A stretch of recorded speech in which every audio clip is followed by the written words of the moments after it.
Olá, família Vida Leve! Hoje estamos aqui com um tema super especial que está super em alta, que é lipedema e a dieta anti-inflamatória. Eu sou a doutora Marília Neri Mischiati, hepatologista. E eu sou a doutora Andréa Aldi, médica endocrinologista. E aqui no nosso canal você vai aprender que a mudança é leve, como a vida deve ser. Então vamos lá, Dê. Primeiro vamos definir o que é lipedema, né? O que é isso que as pessoas estão vindo tanto falar na mídia? Exatamente. Lipedema é uma condição que a gente sabe que ela existe há bastante tempo, mas ela foi reconhecida como doença somente em 2020, tem 4 anos. Muito recente, por Muito isso que a gente tá recente. vendo tanto na mídia, falar tanto sobre o assunto, né? Exatamente. Ela entrou no nosso CID, que é a classificação de doenças, no CID-11, que é o mais recente ainda, só em 2022. Então tem 2 anos que ela é reconhecida também no nosso CID. Por isso que estão falando bastante. E fala um pouquinho mais sobre o que é efetivamente isso, o que é lipedema. Então, lipedema, a primeira coisa que a gente tem que lembrar quando lembra de lipedema é desproporção corporal. O que eu quero dizer com isso? É aquele perfil de paciente que tem o tronco pequeno e geralmente um quadril largo. Importante lembrar que quase 100% dos pacientes com lipedema são mulheres. É muito raro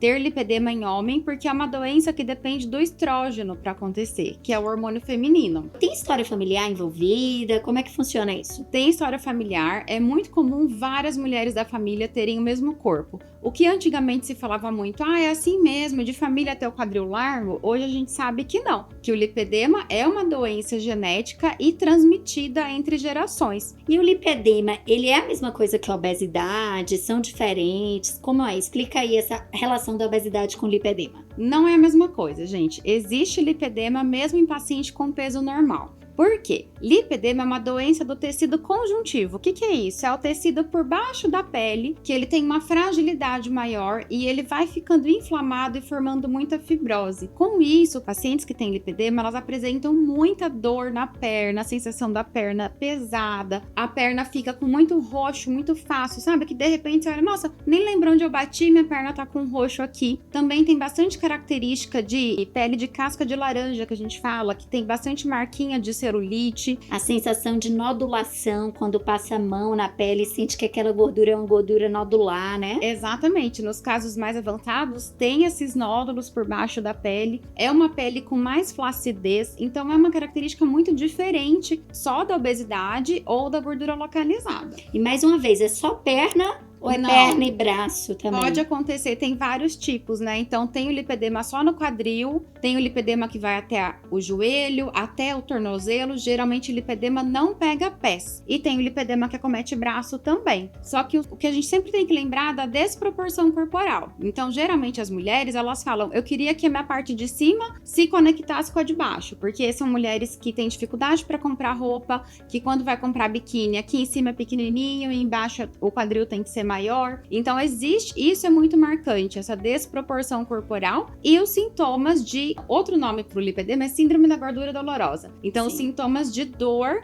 à palpação, então às vezes uma leve palpação no próprio exame físico, o paciente já sente uma dor exacerbada. Isso tudo acontece porque é uma gordura inflamada, diferente da obesidade. Eu não posso dizer que lipedema é obesidade. Não. Então, quem não tem obesidade também pode ter lipedema? Pode ter lipedema. E, inclusive, é uma frase muito marcante que uma paciente me falou. Ela falou, doutora, eu sempre soube que eu tinha lipedema, mas eu nunca alimentei meu lipedema. Por quê? Se você ganhar peso, com certeza ele vai aumentar bastante. Então, se você conseguir, se você já desconfiar que tem lipedema, mas não tem excesso de peso, cuida bastante, porque a chance dele desenvolver ou de piorar a característica da sua pele, a chance é menor. Até porque a obesidade é também inflamatória. Então, aí já são 2 componentes inflamatórios agindo no tecido conjuntivo e no tecido gorduroso, e isso aumenta muito a chance da obesidade, da dificuldade de melhora desses pacientes, correto? Exatamente, as duas doenças estão sobrepostas também, isso é muito comum, a paciente com lipedema também ter obesidade. Então, por isso que perder peso também ajuda no controle do lipedema, porque aonde não tem gordura de lipedema, vai reduzir a gordura da obesidade,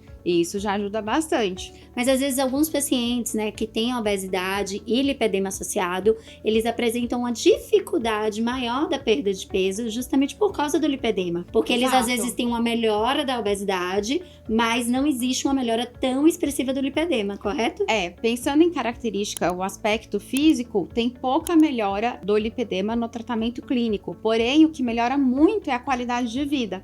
Quando a paciente consegue melhorar bastante seu hábito de vida, sua alimentação, atividade física, melhora muito o sintoma clínico da paciente e, em alguns casos, também melhora a questão do aspecto do lipedema. Mas, realmente, perder grandes quantidades de gordura do lipedema, aí é realmente mais difícil. Tá certo. E aí existem várias maneiras da gente fazer o tratamento, inclusive cirúrgico envolvido, né, Dea? Mas a gente queria focar aqui bem na questão do estilo de vida. Além da atividade física, que a gente sabe que está ali preconizado para todo mundo, existe hoje um discurso sobre a dieta anti-inflamatória. E é isso que a gente queria conversar. Exatamente. Então, hoje está muito em alta essa questão de dieta anti-inflamatória. Eu acho muito importante a Marília conversar aqui com a gente sobre a dieta anti-inflamatória. Por quê? O que eu vejo no consultório, que é muito frequente, é que os pacientes pensam que dieta anti-inflamatória é tirar o glúten e a lactose de todo mundo. Mas a gente sabe que não é isso. Então, o que seria a dieta anti-inflamatória, Marília? Então, dieta anti-inflamatória, pessoal, muito do que a gente pensar no que tirar, é a gente pensar no que a gente vai colocar dentro do nosso prato. E aí a gente cai naquele mesmo lugar, que é a retirada dos ultraprocessados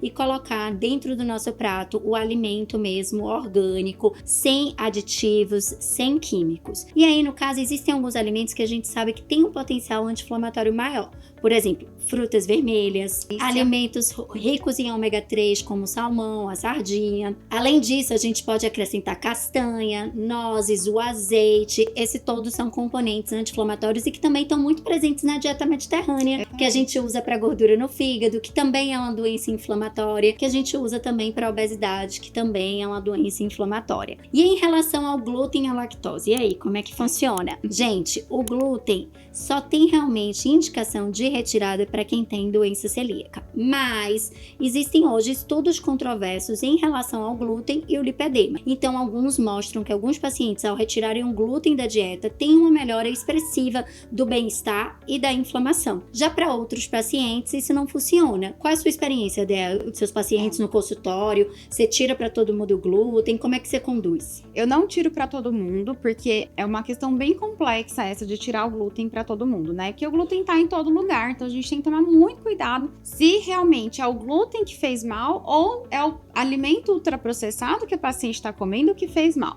Então, a gente faz teste terapêutico. O paciente geralmente percebe, quando ele come glúten, que piora o sintoma. E tem paciente que não faz diferença nenhuma. Então, já tive paciente que tira todo o glúten e falou que ficou igual. E tem paciente que melhora a dor, melhora o cansaço, melhora a disposição e fica muito bem sem glúten e prefere ter a dieta sem glúten e manter a vida assim. Agora, o que eu vejo que é muito frequente e piora para todo mundo é o açúcar. Ah, olha só. Então, aí cabe muito mais a gente pensar em reduzir o açúcar e o consumo de alimentos açucarados. Principalmente aquele açúcar refinado, né? Exato. A frutose que tá lá junto com o suco, no refrigerante, nos alimentos ultraprocessados, é esse tipo de açúcar. Exato. Não aqueles carboidratos complexos, que Não. são bons pra saúde, tá? Como o Açúcar inhame, É. né? A mandioca, a batata, isso Esses tá ok. podem. É o açúcar ruim do alimento ultraprocessado e o açúcar branco mesmo, que o ideal é não colocar em tudo. E aí, lembrar o que vai açúcar, porque às vezes a pessoa pensa que reduziu o glúten, quando na verdade ela tá reduzindo o açúcar.